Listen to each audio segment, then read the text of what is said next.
Combustion and flame के fill in the blanks देखते हैं। Blank and blank are secondary fuels. हमें पता है जो कोल गैस होती है और जो कोक होता है वो रिफाइनिंग के बाद हमें मिलते हैं, तो ये दोनों क्या हैं, सेकेंडरी फ्यूल्स हैं, coal gas and coke. Next है blank is an example of spontaneous combustion. तो फॉरेस्ट फायर या फिर फॉस्फोरस के अंदर जो होता है कंबशन, वो दोनों ही क्या है, स्पॉन्टेनियस कंबशन के एग्जाम्पल हैं, तो हम फॉरेस्ट फायर को यहाँ पे यूज करेंगे। नेक्स्ट है water should not be use to extinguish blank fire. कि कौन सी ऐसी आग है जिसे बुझाने के लिए हम वाटर का यूज नहीं कर सकते। तो जो इलेक्ट्रिकल फायर होती है, जो इलेक्ट्रिसिटी के अंदर जो आग लगती है, इलेक्ट्रिकल फायर, उसको बुझाने के लिए वाटर का यूज नहीं करना चाहिए।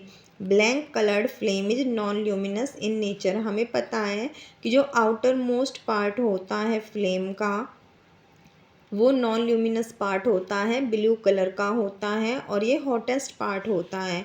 तो blue colour flame is non luminous in nature. SPM causes disease. जो SPM होते हैं वो कैसी बीमारियां फैलाते हैं, अस्थमा और रिस्पायरेटरी प्रॉब्लम्स, यानी जो हमारे रिस्पायरेटरी सिस्टम को क्या करती हैं, डैमेज करती हैं, उसमें प्रॉब्लम्स पैदा करती हैं ऐसी डिजीज़ SPM यानी जो सस्पेंडेड पर्टिकुलेट मैटर होता है, जो कि एक बाई प्रोडक्ट होता है जब हम किसी फ्यूल को जलाते हैं।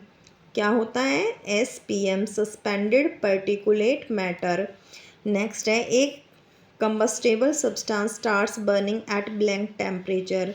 तो जो कंबस्टेबल सब्सटेंस होता है वो इग्निशियन टेम्परेचर पे बर्न करना स्टार्ट करता है। और नॉन ल्यूमिनस फ्लेम इज, जो नॉन ल्यूमिनस फ्लेम होती है वो ब्लू इन कलर, कलर में ब्लू होती है, जबकि जो ल्यूमिनस फ्लेम होती है वो येलो कलर की होती है। इनकम्प्लीट कंबशन ऑफ फ्यूल, जो फ्यूल है अगर वो इनकम्प्लीट कंबश हुआ है तो वो बहुत सारी पॉइजनस गैसों को प्रोड्यूस करता है, जिसमें मेनली कौन सी आती है, CO यानी कार्बन मोनोऑक्साइड। तो produces many poisonous gases. A fuel that has blank ignition temperature is dangerous to store. अगर कोई फ्यूल है जिसका इग्निशन टेम्परेचर बहुत कम है, यानी उसे ज़्यादा टेम्परेचर की ज़रूरत नहीं है बर्न होने के लिए, तो वो कम टेम्परेचर पे ही बर्निंग स्टार्ट कर देती है, तो वो बहुत, उसको स्टोर करना डेंजरस होगा, क्योंकि रूम टेम्परेचर पे रखी रखी जलने लगेगा वो फ्यूल, तो उनको स्टोर करना क्या होता है, बहुत ज़्यादा डेंजरस होता है। किनको, जिनका इग्निशन टेम्परेचर लो होता है। नेक्स्ट है true false, a good fuel has high calorific value. तो सही है कि जो बहुत अच्छे फ्यूल होते हैं उनकी कैलोरीफिक वैल्यू हाई होती है, यानी कि 1 किलोग्राम फ्यूल को जलाने के लिए जो अमाउंट ऑफ एनर्जी दी जाती है वो, सॉरी, 1 किलोग्राम फ्यूल जब जलता है तो जो अमाउंट ऑफ एनर्जी प्रोड्यूस होती है वो ज़्यादा होती है, तो वो कैलोरीफिक वैल्यू कहलाती है, जितनी अमाउंट ऑफ एनर्जी प्रोड्यूस होगी 1 किलोग्राम फ्यूल को जलाने पे। तो जो अच्छे फ्यूल होते हैं वो ज़्यादा एनर्जी पैदा करते हैं, तो उनकी कैलोरीफिक वैल्यू ज़्यादा होती है, ट्रू है। Wood is better fuel than LPG। ये गलत है, क्योंकि अगर LPG अच्छा फ्यूल नहीं होता तो क्यों घर घर में LPG यूज की जाती, ना तो LPG पॉल्यूशन ज़्यादा करती है और इसका रख रखाव भी आसान है, इसकी कैलोरीफिक वैल्यू भी अच्छी है, तो वुड बेटर नहीं है LPG से, ये फॉल्स है। Water is not use to control fires involving electrical appliances. जो इलेक्ट्रिकल एप्लियंसेस के में अगर फायर हो जाती है तो उस केस में हमें वाटर यूज नहीं करना चाहिए उस फायर को बुझाने के लिए, तो ये ट्रू है। A good fuel burns neither too fast not too slow. जो अच्छे फ्यूल होते हैं ना तो वो बहुत तेज़ी से जलते हैं और ना बहुत धीमे धीमे, यानी हमें तो भाई ऐसे ही फ्यूल चाहिए ना जो हमारे लिए लाभदायक हो, एकदम से बहुत ज़्यादा जल जाए या एकदम से, या बिल्कुल धीरे धीरे ही, मतलब कि जितनी हमें ज़रूरत है इतनी तेज़ी से बिना जलें, तो उनका क्या फ़ायदा। तो अच्छे फ्यूल्स ना तो बहुत तेज़ी से जलते हो ना बहुत धीमे से, तो ट्रू है। The inner most zone of candle flame is least hot. कि जो इनर मोस्ट जो होती है वो सबसे कम गर्म होती है, एंड हैज़ अनबर्नट वैक्स टू। ये भी सही है, अनबर्नट वैक्स वेपर्स जो होते हैं उनकी वजह से ये कोल्डेस्ट होती है, वही इसको कूल बनाते हैं, तो इसके अंदर अनबर्नट वैक्स वेपर्स भी होते हैं, ये भी सही है इनर मोस्ट रीजन पार्ट के अंदर, तो ये बिल्कुल सही है, ट्रू है। नेक्स्ट है match the column the amount of heat produced when 1 kilogram of fuel is completely burn. जब 1 किलोग्राम फ्यूल पूरी तरह बर्न करेगा तो जो अमाउंट ऑफ हीट पैदा होगी उसको क्या कहा जाता है, कैलोरीफिक वैल्यू। तो इसका है calorific value E. Next spontaneous combustion. तो स्पॉन्टेनियस कंबशन वो होता है जिसमें क्या है, अपने आप ही जो फ्यूल है वो जलना स्टार्ट कर देता है। तो वाइट फॉस्फोरस इसका एग्जाम्पल है। A device to extinguish fire, आग बुझाने के लिए जो डिवाइस यूज की जाती है उनको फायर एक्सटिंग्विशर कहा जाता है। सपोर्टर ऑफ कंबशन, कंबशन में कौन है जो मदद करता है, कौन उसका सपोर्टर है, तो हमें पता है ऑक्सीजन की ऑक्सीजन गैस बहुत ज़रूरी होती है। फ्यूल फॉर आवर बॉडी, हमारी बॉडी को ईंधन, हमारी बॉडी का ईंधन क्या है, हमें किससे एनर्जी मिलती है, जब हम खाना खाते हैं। तो फूड है इसका, food is the fuel for our body. Incomplete combustion of coal, जब कोयला पूरी तरह नहीं जलता उसका इनकम्प्लीट कंबशन होता है तो हमें पता है कि क्या होता है, पॉल्यूशन फैलता है, एयर पॉल्यूशन। नेक्स्ट एमसीक्यू है चारकोल बर्न्स इन एयर, जब चारकोल एयर के अंदर जलेगा तो क्या पैदा होगा, CO2 gas. Combustion is a reaction in which a substance react with, combustion एक ऐसी अभिक्रिया है जिसके अंदर जो सब्सटेंस है वो किसके साथ रिएक्ट करता है, ऑक्सीजन के साथ रिएक्ट करता है और तब जलता है। फ्यूल में भी, फ्यूल जो है हमने पढ़ा था सॉलिड, लिक्विड और गैस किसी भी फॉर्म में हो सकते हैं, तो all of these. Which of following is combustible, तो आयरन नेल नहीं जलेगा हमारा, गिलास स्टोन पीस नहीं, तो पेपर, अगर कागज है हमारा तो वो कंबस्टेबल होता है। आप उसको माचिस की तिल्ली ऑन करके लगा दो तो पेपर जलना स्टार्ट कर देता है। तो कंबस्टेबल कौन सा है, पेपर।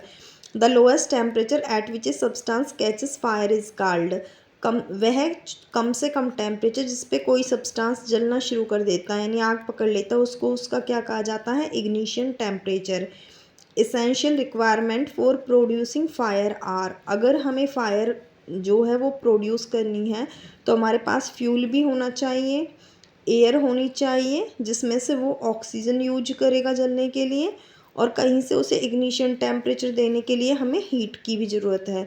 तो फ्यूल, एयर और हीट तीनों की हमें रिक्वायरमेंट होती है फायर प्रोड्यूस करने के लिए। Fire extinguisher cut off the supply of air brings down the temperature, कि जो फायर एक्सटिंग्विशर होते हैं वो एयर की सप्लाई को कट कर देते हैं, और fire extinguisher cuts of the supply of air, air की सप्लाई को कट कर देते हैं, ब्रिंग्स डाउन द टेम्परेचर, और टेम्परेचर को डाउन कर देते हैं। तो दोनों ही सही हैं, क्योंकि जब आग लगेगी, आग है तो क्या होगा, एयर जो है ऑक्सीजन उल्टा सपोर्टर है, तो हमें तो ऑक्सीजन को कट करना है, तो एयर सप्लाई अगर कट हो जाएगी और टेम्परेचर उसका डाउन हो जाएगा तभी तो आग बुझेगी।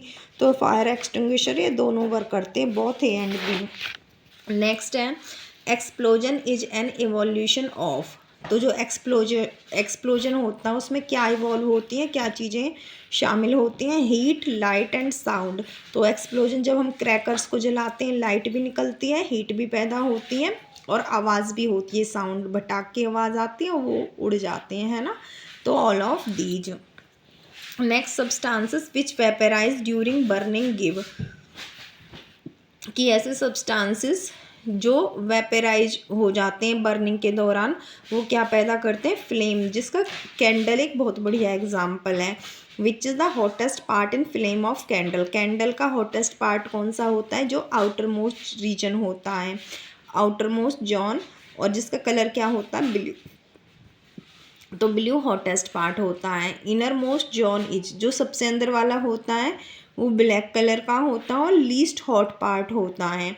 बेटर डोमेस्टिक फ्यूल कौन सा है, तो LPG यूज करते हैं हर घर में ही, तो सबसे अच्छा डोमेस्टिक फ्यूल LPG है।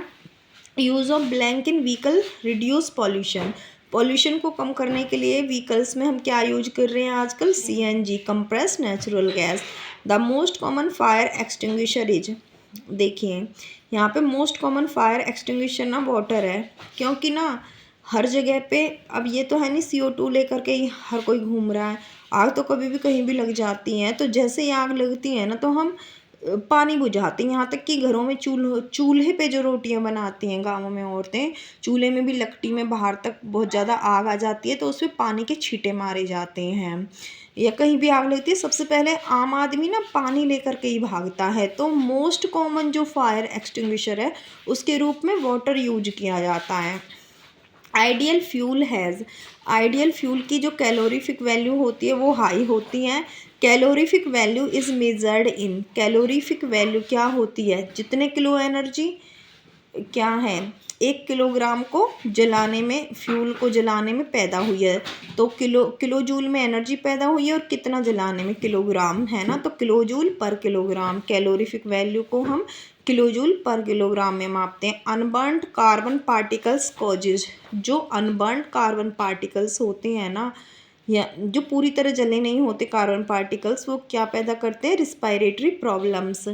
Incomplete combustion of fuel gives, हमें पता है कि जब कंप्लीट कंबशन होता है तो CO2 पैदा होती है, और जब इनकम्प्लीट कंबशन होता है यानी अधूरा जो कंबशन होता है फ्यूल्स का, उसमें CO यानी कार्बन मोनोऑक्साइड गैस पैदा होती है। Gold Smith uses blank part of flame for melting gold, अब भाई गोल्ड को मेल्ट करना है तो हमें क्या चाहिए, ज़्यादा हीट चाहिए, और ज़्यादा हीट कौन से पार्ट में होती है, आउटर मोस्ट पार्ट में होती है, यही तो सबसे हॉटेस्ट पार्ट होता है जिसकी ब्लू कलर की फ्लेम होती है।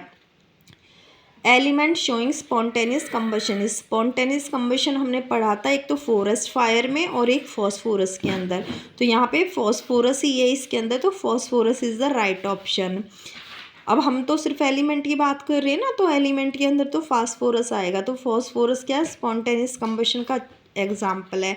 Global warming is cause due to blank concentration of CO2 in air, हवा में CO2 की, कार्बन डाइऑक्साइड की मात्रा बढ़ेगी तो उससे ग्लोबल वार्मिंग भी क्या होता, बढ़ता है। तो increase concentration of CO2 in air.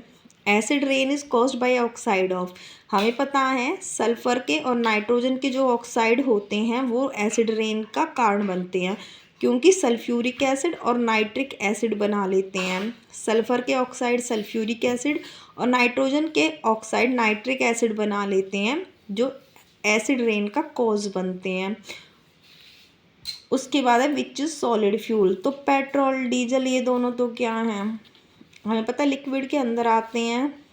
Wax भी नहीं, यहाँ पे वुड जो है, वुड हमें पता है सॉलिड है, तो ये सॉलिड फ्यूल का एक एग्जांपल है।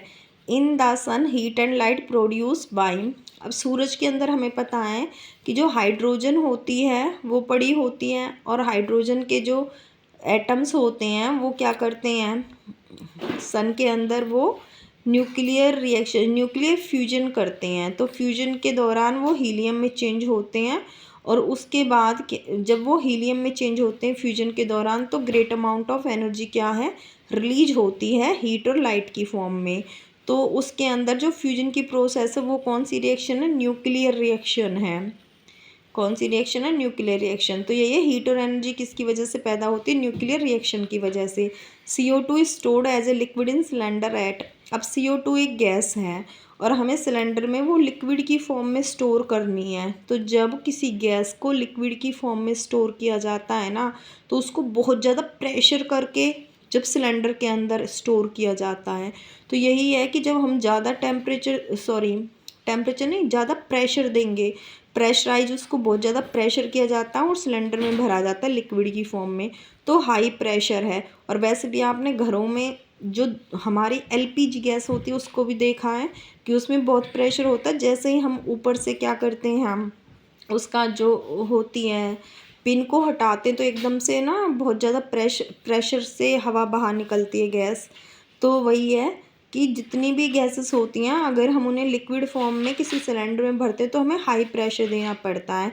तो CO2 भी एक गैस है, तो CO2 गैस को जब हम सिलेंडर के अंदर एज ए लिक्विड स्टोर करते हैं तो हाई प्रेशर हमें देना पड़ेगा। तो option number A is the right answer. Thank you.